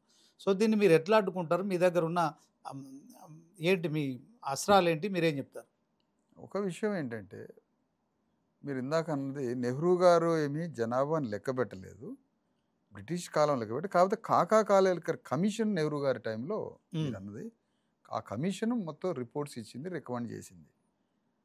అది ఒక భాగం. అది అంబేద్కర్ దాన్ని అమలు చేయమని బీసీలకి ఏమీ చేయలేకపోతున్నాను దాన్ని అమలు చేయాలన్నాడు. అమలు చేయడాన్ని నెహ్రూ ఒప్పుకోలేదు. నెహ్రూ ఒప్పుకోకపోగా భారతదేశంలో ఉన్న భూస్వాములు, పెట్టుబడిదారులు అగ్రవర్ణాల వైపు నిలబడి వాళ్ళకు కావలసిన ఆధునిక భారతాన్ని నిర్మించాడు. ఆధునిక భారతం అంటున్నాడు ఆయన. ఆధునిక భారతం కాదు, అగ్రవర్ణాల భారతంగా మార్చాడు అతను. అంటే మోడరేట్ చేసాడు. సరే ఇతను చేయలేకపోయాడు, బీసీలకి ఏమి చేయలేదని నెహ్రూ మీద నిరసనతో అంబేద్కర్ రాజీనామా చేసి బయటకు వచ్చాడు. ఇక్కడ మేమేమంటున్నాను అంటే, ఇప్పుడు మా దగ్గర ఉన్న ఆయుధం ముందు ప్రభుత్వం చేస్తున్నటువంటి ప్రజా వ్యతిరేక విధానాలని నిరసించాలి. మొదట ఒక సిటిజన్ రాంగ్ డైరెక్షన్లో గవర్నమెంట్ పోతున్నప్పుడు దాన్ని ప్రొటెస్ట్ చేయాలా, దాని యొక్క క్రియని తప్పని చెప్పాలి, దాన్ని విప్పి చెప్పాలి, ప్రజలకు అర్థం చేయించాలి, దాన్ని డిమోరలైజ్ చేయాలి. డిమోరలైజ్ చేసినప్పుడు మనకి చైతన్యం, ప్రజా ఉద్యమం నిర్మాణం అయింది, రేపు రాజకీయ హత్యకు ఉపయోగపడింది. రాజకీయ హత్య అంటే ఫిజికల్ మర్డర్ కాదు, పొలిటికల్ మర్డర్. మరి అది జరగాలి అని అంటే ముందు ప్రభుత్వం చేస్తున్నటువంటి దుశ్చర్యలు ఏవైతే ఉన్నాయో, తాను చేయాలనుకుంటున్నటువంటి పనిని సింపుల్గా పోయి చేసుకోవాలి. కాబట్టి రేవంత్ రెడ్డి బీజేపీతో మంచి సత్సంబంధాలు ఉన్నాయి, ఆయనకి బీఆర్ఎస్తో సంబంధాలు ఉన్నాయి, ఆయనకి కాంగ్రెస్తో సంబంధాలు ఉన్నాయి. ఎందుకంటే మంచి వ్యక్తి కాబట్టి, మనిషి ప్రేమ గల్లవాడు, అందరితో బాగుంటాడు అని అంటారు ఈ మధ్య, బాగా బాగుంటాడు, అందరితో బాగుంటాడట. అట్లా ఎందుకు అంటే మహబూబ్ నగర్లో కేసీఆర్ని గెలిపించి పార్లమెంటుకు పంపించిన వ్యక్తులలో ప్రధాన వ్యక్తి ఎవరో తెలుసా? రేవంత్ రెడ్డి. కేసీఆర్ని గెలిపించాడా రేవంత్ రెడ్డి? మరి మహబూబ్ నగర్ పార్లమెంటు కేసీఆర్ పోటీ చేసిండు కదా ఎంపీగా. ఎంపీగా పోటీ చేసినప్పుడు రేవంత్ రెడ్డే కదా గెలిపించింది. అంటే ఇప్పుడు డీకేఆర్ని కూడా ఆయన గెలిపించాడంటారా? అది వేరు. రేవంత్ రెడ్డి ఓపెన్గా టీడీపీ అలయన్స్ కదా. అవును అవును, టీడీపీ అలయన్స్లో కదా అవును పార్టీని గెలిపించింది. Okay okay. ఆ టీడీపీ అలయన్స్లో అంటే ఇప్పుడు బీజేపీ సంబంధాలు, బీజేపీతో కూడా అలయన్స్ ఉంది ఆయనకి. అంటే అలయన్స్ అంటే ఆయనకి మానవత్వంగా అందరితో బాగుంటాడు కాబట్టి, అన్ని పార్టీలతో మంచి మంచి సత్సంబంధాలు ఉంటాయి కాబట్టి, ఈ సత్సంబంధాల విషయంలో ఆయన అన్ని పార్టీల వాళ్ళని గెలిపిస్తాడు. ఎందుకు? నేననే మాటలు కాదు, ఏ పార్టీలో ఉన్నా ఎక్కడ ఉన్నా మన రెడ్లు పరిపాలించాలి, మన అగ్రవర్ణాలు పరిపాలించాలని ప్రతిపాదన చేసిండు కదా. మరి అన్నప్పుడు ఆ మాట నాదైతుందా ఆయనదైద్దా? మీరు నన్ను అడుగుతారేంటి సార్? మీరు ఆయన్నే కదా అనాల్సింది. మీరు నాకు గుర్తు చేయాలా? కరెక్టే సార్, ప్రతిపాదించిన సూత్రం ఆయనదే, పరిపాలించే శక్తి రెడ్లకే ఉంటుంది అన్నాడు కాబట్టి కాంగ్రెస్లో ఉన్న రెడ్లని ఆయన గెలిపిస్తాడు, ఇప్పుడు అదే జరుగుతుంది. బీఆర్ఎస్లో ఉన్న రెడ్లని ఆయన గెలిపిస్తాడు, ఇప్పుడు అదే జరుగుతుంది. బీజేపీలో ఉన్న రెడ్లని ఆయన గెలిపిస్తాడు. ఓకే. అంటే ఎందుకంటే అదే కమ్యూనిస్ట్ పార్టీ మార్క్సిస్ట్ దృక్పథంలో క్లాస్ అంటాం, ఇక్కడ అగ్రవర్ణం అంటున్నాం. అగ్రవర్ణం గ్రూప్ ఇది కాబట్టి వాళ్ళు ఎక్కడున్నా చల్లగా ఉండాలనుకుంటారు. వారు ఎక్కడున్నా కూడా చల్లగా ఉండాలి. రేవంత్ రెడ్డి గారు వారు వారి వర్గం, మేము కాలిపోవాలి. మరి ఇప్పుడు జూబ్లీహిల్స్లో బీసీకి టికెట్ ఇచ్చింది కదా సార్, దాన్ని ఎట్లా చూస్తారు? బీసీకి టికెట్ ఇవ్వడము, గెలిచిన వ్యక్తి నవీన్ యాదవ్, వారి తండ్రి గారు శ్రీశైలం యాదవ్. వాళ్ళిద్దరూ చాలా హృదయం ఉన్న, ప్రేమ కలిగిన ఒక మంచి మనుషులు వాళ్ళిద్దరు. ఫస్ట్ ఎవరు? నవీన్ యాదవ్, శ్రీశైలం యాదవ్. వాళ్ళని ఎవడన్నా రౌడీ అంటే వాడిని చెట్టు కట్టేసి కొడుతున్నాం. అవును, పక్కా. అది దాని విషయంలో, సామాజిక దృక్పథం విషయంలో రౌడీ అనేవాడు అగ్రవర్ణాల రౌడీలు, రౌడీలు అనేది అగ్రవర్ణాల రౌడీలు, అణగారిన వర్గాలు రౌడీలు కాదు, మానవతావాదులు. మా సామాజిక దృక్పథంతో మా యాదవ్ సోదరుడు మీదున్న అభిప్రాయం. రౌడీ అంటే ఎవడన్నా కూడా తంతం పడేసి అంతే, పక్కా. అది మామూలు ఎట్లా అంటారు రౌడీ అని? రౌడీ అని రేవంత్ రెడ్డి నాను, కేసీఆర్ నాను, కేటీఆర్ నాను. కేటీఆర్ రౌడీ కాదా? కేటీఆర్ రౌడీ కాదా? దోచుకు తినేటోడు, అగ్రవర్ణాలలో 0 పాయింట్ ఉన్నోడు, దేశాన్ని, రాజ్యాన్ని, సంపదని మొత్తం సంకన పెట్టుకొని 1% ఉన్నోడు వేసుకొని పోయేటోడు రౌడీ కాదు. ఈయన రౌడీ. ఆయన రౌడీ కాదు, ఆయన ఫైల్మాన్ను పట్టుకొని రౌడీ అనేది డెఫినేషనే తప్పది. రౌడీ అని అన్నదానికి అసలు రేవంత్ రెడ్డి గారు రెడ్డిలకు మాత్రమే ప్రియారిటీ ఇస్తారని మీరు అంటున్నారు కదా. అదే క్రమంలో జూబ్లీహిల్స్లో ఏదో ఒక రెడ్డికి యాదవ్కి ఇచ్చిండు కదా, బీసీకి ఇచ్చిండు కదా. ఆ బీసీని మీరు అంతా గెలిపించారు కదా, SC ST JAC, SC ST BC JAC అంతా కలిసి గెలిపించారు కదా. దీంట్లో ఈ విజయం అనేది బీసీ అభ్యర్థికి సంబంధించిన అంశంలో బీసీ వాదం బలపడింది కదా, గెలిచింది కదా. సో రేవంత్ రెడ్డి అవకాశం ఇచ్చిండు కదా, అలాంటప్పుడు మీరు రేవంత్ రెడ్డి ఎందుకు శంకిస్తున్నారు? 2 విషయాలు ఏంటంటే, ఒకటి ఆయన ఇచ్చేది కాదు, ఇది ఆయన సహాయం చేసేది కాదు. బీసీ ఎస్సీ ఎస్టీ ప్రజలు సామాజిక చైతన్యవంతులయ్యారు. అగ్రవర్ణం అభ్యర్థికి ఇస్తే తుక్కు ఓడిపోయి చెప్పు తీసుకొని మీదకి వస్తారు. అని కాంగ్రెస్ పార్టీ పైనుంచి కింది దాకా భావించి అణగారిన వర్గాల అభ్యర్థికి ఇస్తే వాళ్ళు కొంత సానుకూలంగా ఓట్లు వేస్తారు, గెలిపించుకుంటారు అని గెలవడం కోసం ఇచ్చిన వ్యక్తి అతను. గెలవడం కోసం మాత్రమే, అంతే తప్ప అది ప్రేమతో కాదు, ఇంకోటి కాదు. వాళ్ళు ఆ ప్రాంతంలో కెపాసిటీ ఉన్నోళ్ళు, ఇంకా చెప్పాలంటే వాళ్ళు కొంత ఆ ప్రాంతంలో శక్తివంతులు. కాకపోతే గెలిస్తే రేవంత్ రెడ్డి అకౌంట్లోకి పోవచ్చు, కానీ అది వాళ్ళు ఆల్రెడీ శక్తివంతులు. అందుకనే ఓకే, సంతోషం. సామాజికంగా వాళ్ళు యాదవులై ఉండి డాక్టర్ అంబేద్కర్ రాసిన రాజ్యాంగ హక్కుతో ఒక అణగారిన కులస్తుడు కూడా రాజ్యాంగం ద్వారా అసెంబ్లీలోకి పోయిండు, గెలిచినందుకు వారికి అభినందనలు. విశారదన్ గారు, ఇప్పుడు మీరు ఒక దళితుడు, దీంట్లో ఎస్సీ ఎస్టీ బీసీ జేఏసీ తరఫున మీరు అందరి హక్కుల కోసం పోరాడుతున్నారు. మీరు చెప్తున్నట్టు 90% ఆఫ్ ది పీపుల్ ఉన్నారు కనుక ఎవరెంతో వారికంతా అని రాహుల్ గాంధీ కూడా తీసుకున్న నినాదం కావచ్చు, దాంట్లో ఆ దిశగా ప్రయత్నాలు నడుస్తున్నాయి. దురదృష్టవశాత్తు ఏంటంటే దేశంలో కాంగ్రెస్ అధికారంలోకి వస్తే నిజంగా రాహుల్ గాంధీ ఇంప్లిమెంట్ చేసేవాడు. సో ఇక్కడ దాంట్లో ప్రాక్టికాలిటీ లేక కాంగ్రెస్ వెనుకబడిపోయింది, దాంట్లో రేవంత్ రెడ్డి కూడా ఏం చేయలేని పరిస్థితి. సో ఓవరాల్గా ఇప్పుడు బీసీలకు 42% రిజర్వేషన్ల విషయంలో మీరందరూ వస్తున్నారు. ఇటు ఆర్ కృష్ణయ్య గారు బీజేపీ నుంచి, జాజుల శ్రీనివాస్ గౌడ్ గారు కాంగ్రెస్ నుంచి, మీరంతా బీసీల గురించి.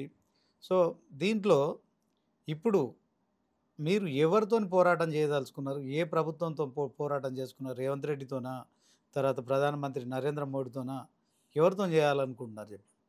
ఒకటి ఏంటంటే, ఇప్పుడు ఆయన తెలంగాణ రాష్ట్రంలో వాగ్దానం ఇచ్చిండు బీసీలకి. అవును.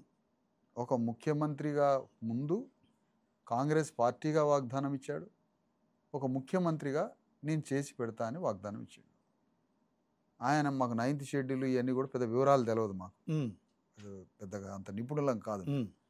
కానీ ఆయనకి లీగల్ డైరెక్షన్ ఉంటుంది. ఒక చట్టం నిలబడటానికి కావాల్సిన అన్ని ప్రక్రియలు చేయాల్సిన బాధ్యత ఆయనది. కాబట్టి ఏం చేస్తాడో చేయండి. రేవంత్ రెడ్డి ఢిల్లీ పోతాడా, బీజేపీ మీద యుద్ధం చేస్తాడా, ప్రధానమంత్రి మీద చేస్తాడా, ఎట్లా చేస్తాడో చేయాలి. కానీ మా యుద్ధం రేవంత్ రెడ్డి మీద నువ్వే చేయాలి. ఇప్పుడు మేము 10 మందిని పోయి ఢిల్లీలో పోయి సలిల బజార్లో పడి 2 రోజులు తిరిగి వస్తే కాదు కదా సార్. లేకపోతే రోడ్డు మీద పడి బీజేపీ ఎంపీలని గోరావు చేస్తే ఏదో ఇష్యూ బయటికి తీసుకురావడం కొంతవరకు బాగానే ఉంటుంది. అందుకని 100% పోరాటంలో 70% మేము రేవంత్ రెడ్డి మీదనే ఫోర్స్ ఇస్తాం. 30%లో 10% బీఆర్ఎస్ మీద ఫోర్స్ ఇస్తాం, 20% బీజేపీ మీద ఫోర్స్ ఇస్తాం. 70% ఎనర్జీ స్ట్రగుల్ ఎనర్జీ అంతా ముఖ్యమంత్రి మీదనే ఇస్తాం. ఎందుకు? ముఖ్యమంత్రి పలుకుబడిన వ్యక్తి. యాజ్ ఏ చీఫ్ మినిస్టర్గా ఢిల్లీలో ఆయన పోరాడితే ఆ పోరాటం ఆకాశం అంతా. నాలాంటి బచ్చాగాళ్ళు 10 మంది పోయి ఢిల్లీ రోడ్డు మీద పోతే ఎవరు లెక్క చేస్తారు? మమ్మల్ని కర్రలు తీసుకొని కొట్టి అలా కొడతారు. మాకు అంత శక్తి లేదు. కాబట్టి ముఖ్యమంత్రి రేవంత్ రెడ్డి గారే ఈ పెద్ద పోరాటం మొదలుపెట్టి చేయాలి. నన్ను దళితుడు అని అన్నారు. మీరు దళితుడు అయ్యుండి కూడా మీరు పోరాడుతున్నారు. ఎందుకు పోరాడకూడదు? నా సహబాధిత వర్గాన్ని, నా వర్గం బ్యాక్వర్డ్ క్యాస్ట్ కాదు, వెనుకబడిన తరగతులు మేమందరం. అది రాజ్యాంగ నిర్వచనం. బ్యాక్వర్డ్ క్లాస్ అంటే వెనుకబడిన తరగతులు. నా విక్టిమ్స్ వాళ్ళు. నేనెట్లా బాధితున్నో సంఘంలో, నేను ఎలా బాధితున్నో నాలాంటి బాధిత వర్గం వాళ్ళు. నాకన్నా ఎక్కువ బాధితులు కావచ్చు, తక్కువ కూడా కావచ్చు, కానీ మొత్తానికి బాధిత సమాజం. నా విక్టిమ్స్ని నేను చూడనప్పుడు, నా సహబాధిత వర్గం కోసం నేను పోరాడినప్పుడు నేను సమాజానికి ఏం నాయకత్వం వహిస్తా? నేను క్యాస్ట్కి ఎట్లా వహిస్తా? క్యాస్ట్కి లీడర్షిప్ వహించేది రేవంత్ రెడ్డి, క్లాస్కి లీడర్షిప్ వహించేది విశారదన్. నేను అన్ని వర్గాల తరఫున మాట్లాడతాను. 90% ప్రజలు. ఇంకా మాట్లాడాలంటే మేము అగ్రవర్ణాల్లో ఉన్న ప్రజాస్వామిక పేదల గురించి కూడా మేము మాట్లాడతాం. అది మా విశ్వజనీన మానవీయ దృక్కోణం. అది మానవీయ దృక్కోణం. కాబట్టి వాళ్ళు క్లాస్ స్ట్రగుల్ వాళ్ళది, ఉన్నత వర్గం యొక్క క్యాస్ట్ లైన్లో వాళ్ళు చేస్తారు. కాబట్టి మేము ఖచ్చితంగా బీసీల కోసం ఎందుకు పోరాడకూడదు? పోరాడొద్దు అనేది దేశం ఏమని చెప్తుంది ఎక్కడన్నా?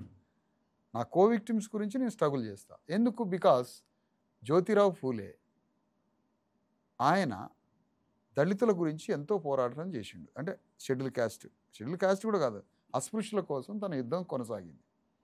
సాహు మహారాజ్ అస్పృశ్యుల కోసం యుద్ధం చేసిండు.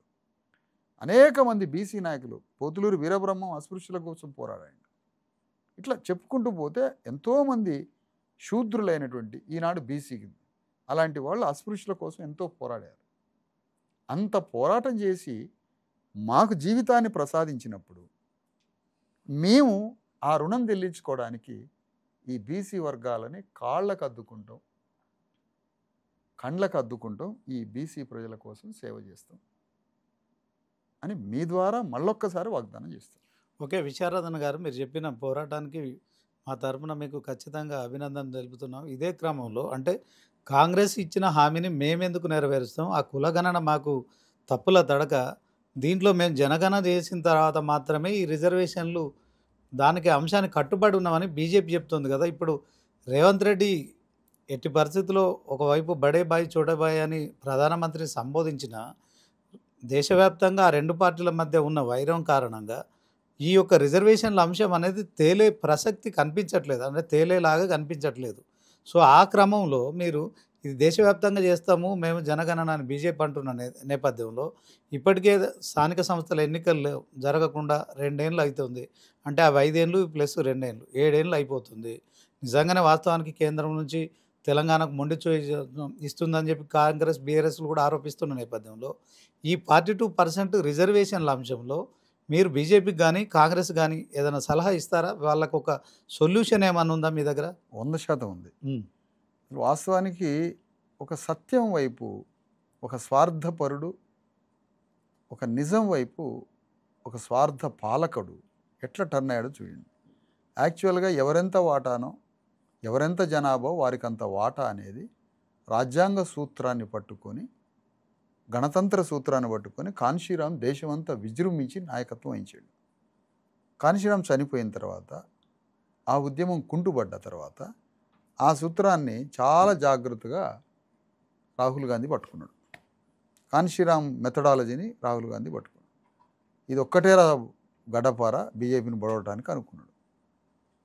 కొంతవరకు ఆ వాదం బయటికి వెళ్ళేసరికి బీజేపీ డిమోరలైజ్ అయింది కూడా వాస్తవమే. తను మాట్లాడాల్సిన అనివార్య స్థితి వచ్చింది. ఎందుకంటే అది కాన్షీరామ్ ఖడ్గం, అది ఎవరెంత జనాభానో వారికి అంత వాటా. కరెక్టే కదా. బీసీ ఎస్సీ ఎస్టీలు పేదవారు కదా, అస్పృశ్యులు వెనకబడ్డ వర్గం వారు కదా, సమాజంలో దూరంగా నెట్టివేయబడ్డవారు కదా, జ్ఞానం లేదు, చదువు లేదు, విద్య లేదు, వైద్యం లేదు, తిండి లేదు, అంతా వీళ్ళే కదా. బాంబేలో ఒక స్లమ్ ఏరియా ఉంది, ధారావియా. అలాంటి స్లమ్ ఏరియాలో ఒక అప్పర్ కాస్ట్ ఇల్లు చూపిస్తారా? హోల్ ఆసియా ఖండంలో, ప్రపంచంలో అంత పెద్ద స్లమ్ ఏరియా లేదు. గడ్డపార తీసుకొని భారతదేశంలో రక్త మాంసాలను సిమెంటులో కలిపి పనిచేస్తున్న మహబూబ్నగర్ లేబర్లో ఒక రెడ్డిని చూపిస్తారా? ఒక వెలమదోరను చూపిస్తారా?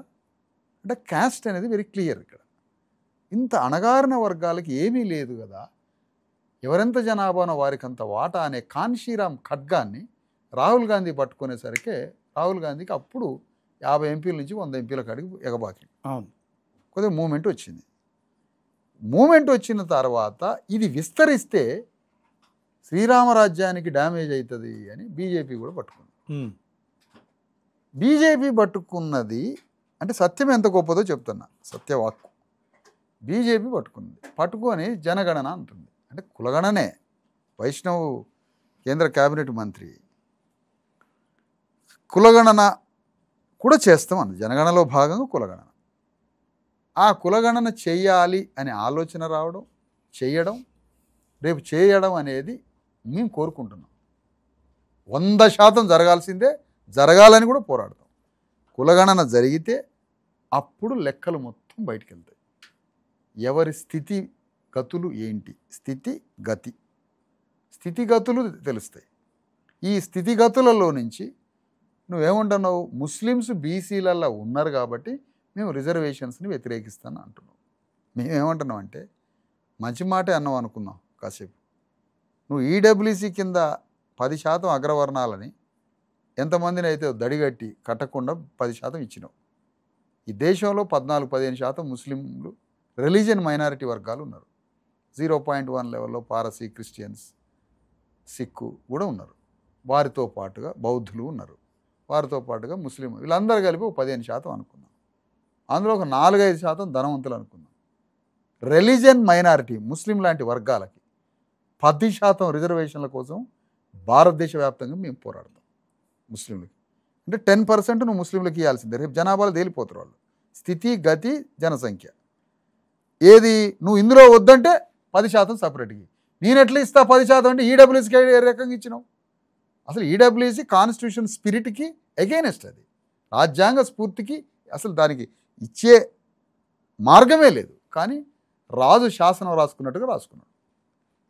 అది డెమోక్రాట్ స్పిరిట్ కాదు, కాన్స్టిట్యూషన్ స్పిరిట్ కాదు, ఏమీ కాదు.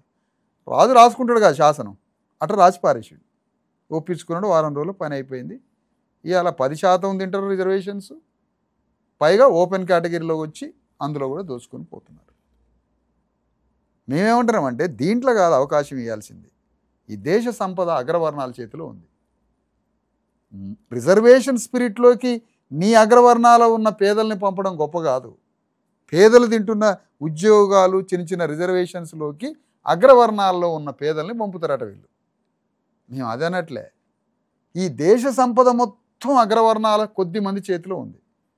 హైదరాబాద్లో 15 మంది ఏదో దేశవ్యాప్తంగా ప్రపంచవ్యాప్తంగా ఉన్నారు. అందులో ఒక అణగారిన వర్గాలు. అగ్రవర్ణాల దోచుకొని దాచుకున్న దోపిడీ చేసిన సంపదలో అగ్రవర్ణ పేదలకు ఇచ్చుకోండి మీరు. అక్కడ ఇయ్యడట. చిన్న చిన్న ఏదో ఈ జనాలకి ఉద్యోగ రంగాలు, చిన్న చిన్న లోన్లు, ఏదో ఒక స్వల్ప విద్యా ఉద్యోగ రంగాల్లోకి అగ్రవర్ణాల్లో ఉన్న పేదల్ని ఇటు నెడతాడట.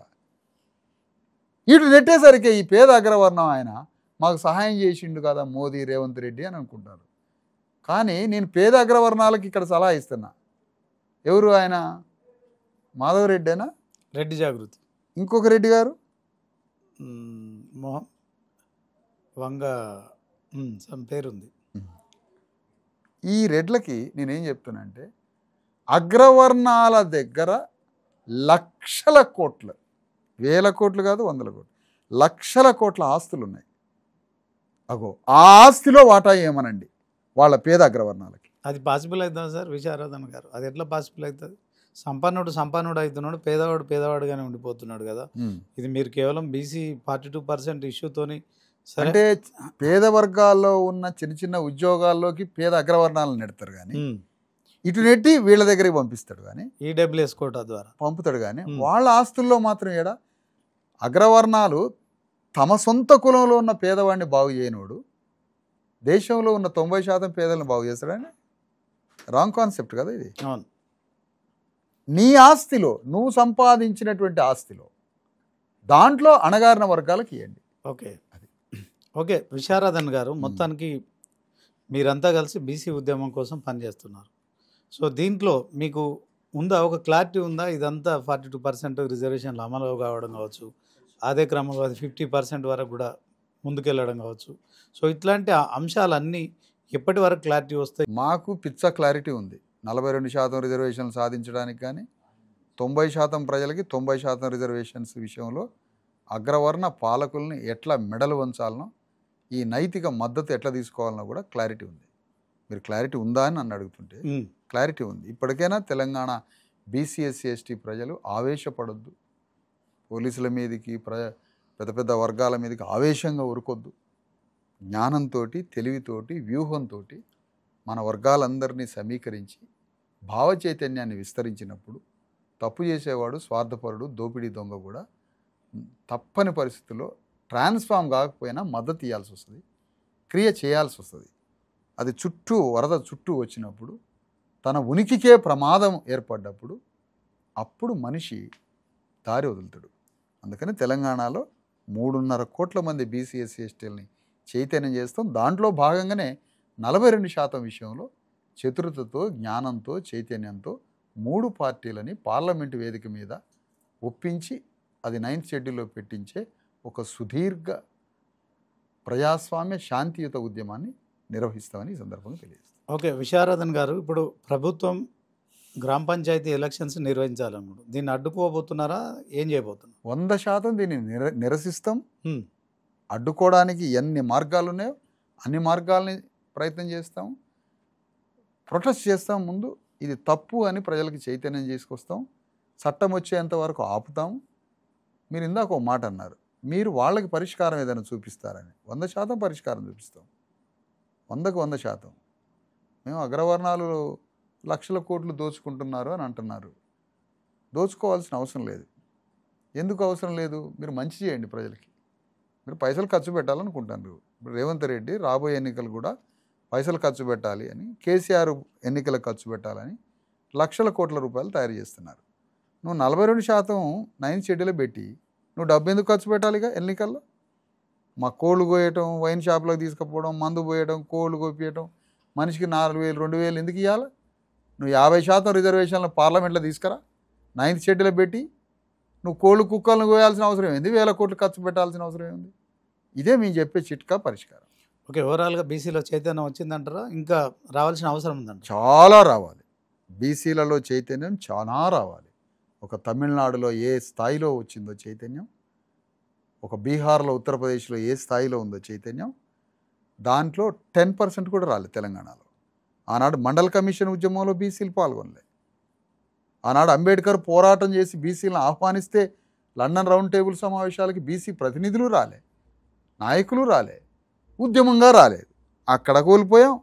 కాకా కాలేకర్ కమిషన్ అమలు చేయాలని మరి అంబేద్కర్ రాజీనామా చేసి, ఆ రాజీనామా చేసినప్పుడు అతనికి సాంత్వనగా కూడా బీసీలు లేకపోయా. అప్పుడు ఉద్యమాలు కాంచీనా మండల్ కమిషన్ ముందు పార్లమెంటు మీద ఉద్యమం చేస్తే అప్పుడు ఆయనకి సహకారంగా దక్షిణ భారతదేశం వాళ్ళు రాలే, కొంతమంది ఉత్తర భారతదేశంలో వాళ్ళతో, తమిళనాడు వాళ్ళతో చేసిండప్పుడు.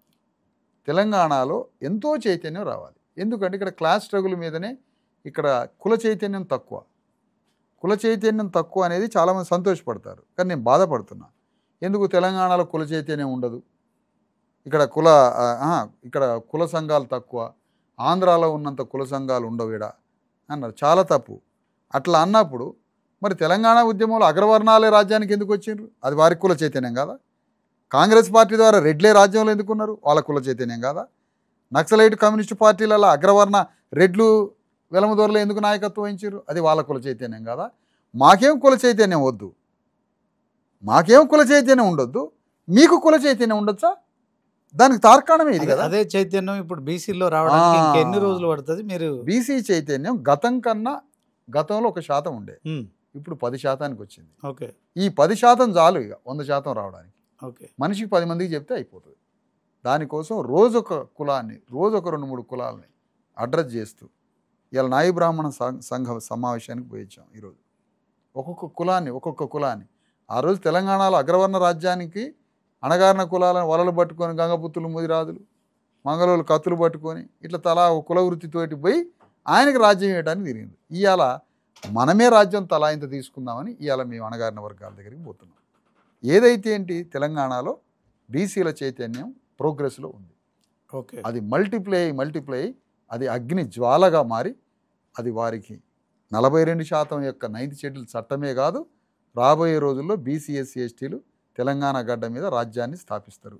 ఈ డెస్టినీ పాయింట్ తోటి చిత్తశుద్ధిగా, చాలా క్లారిటీగా, ఫుల్ క్లారిటీ, మామూలు క్లారిటీ కాదు ఇది, అంత క్లారిటీగా ఉద్యమాన్ని చేస్తున్నాం. Okay sir, all the best. Thank you అండి. మీరు ఒక దళితుడై ఉండి నిజంగా అణగారిన వర్గాల కోసం, ఎస్సీ ఎస్టీ బీసీల కోసం చేస్తున్న పోరాటం ఏదైతుందో, నిజంగా ఒక మందకృష్ణ కావచ్చు, ఆర్ కృష్ణ ఇలాంటి వాళ్ళ కోవలకి మీరు చేరుతున్నారు. నిజంగా అభినందించే విషయం. ఎందుకంటే ఆల్రెడీ ఎస్సీ ఎస్టీలకు 25% రిజర్వేషన్లు ఎప్పుడో డాక్టర్ బాబాసాహెబ్ అంబేద్కర్ ఇచ్చారు. అయినప్పటికీ కూడా మీరు బీసీల కోసం పోరాడడం అనేది అయితే చాలా గ్రేట్. సో దీంట్లో బీసీల కోసం మీరు ముందుకొస్తున్న క్రమంలో బీసీలో అవేర్నెస్ పెరిగి నిజంగానే మీరు అన్నట్టు ఎంపీల దగ్గరికి వెళ్ళి ఖచ్చితంగా పార్లమెంటులో అది 9th షెడ్యూల్లో చేర్చడం కావచ్చు, లేకుంటే మరి లోక్సభలో ఒక చట్టం చేయడం కావచ్చు జరగాలని కూడా కోరుకుంటాం. సో విలువైన మీ సమయాన్ని మా కోసం కేటాయించిన చాలా ధన్యవాదాలు. ఇది మరి విశారదన్ మహారాజు తాను ఒక దళితుడు అయినప్పటికీ కూడా ఎస్సీ ఎస్టీ బీసీల కోసం, అంటే వెనుకబడిన తరగతుల కోసము, వెనుకబడిన కులాల కోసము మరి జరుగుతున్న అన్యాయ విషయంలో అవేర్నెస్ తీసుకురావడానికి మరి 42% బీసీ రిజర్వేషన్ సాధన సమితి చేస్తున్న పోరాటం అయితే నిజంగా బీసీలకు న్యాయం చేస్తుంది. దీంట్లో ముఖ్యంగా అవేర్నెస్ ప్రోగ్రాం తీసుకురావడానికి చేస్తున్న దాంట్లో ఇప్పటికే 1% నుంచి 10% చేరుకుంది. ఇక 100% చేరుకోవడం అతి త్వరలో ఇది ఖాయమేననే విశ్వాసాన్ని వ్యక్తం చేస్తున్నారు. సో మనం కూడా 99 టీవీ వేదిక కూడా బీసీల కోసం మరి బీసీ ఫైల్స్ పేరుతో బీసీ నాయకులతో చేస్తున్న ప్రత్యేక కార్యక్రమాలు కూడా మరి 99 ఖచ్చితంగా బీసీ ఉద్యమానికి సహకరిస్తుంది. ఇందులో ఎలాంటి డౌట్ లేదు. సో బీసీలు అంతా కూడా ఏకం కావాల్సిన సమయం ఆసన్నమైందని కూడా చెప్పదలుచుకున్న పరిస్థితి. ఇది ఇవాల్టి స్పెషల్ ఇంటర్వ్యూ. చూస్తూనే ఉండండి 99.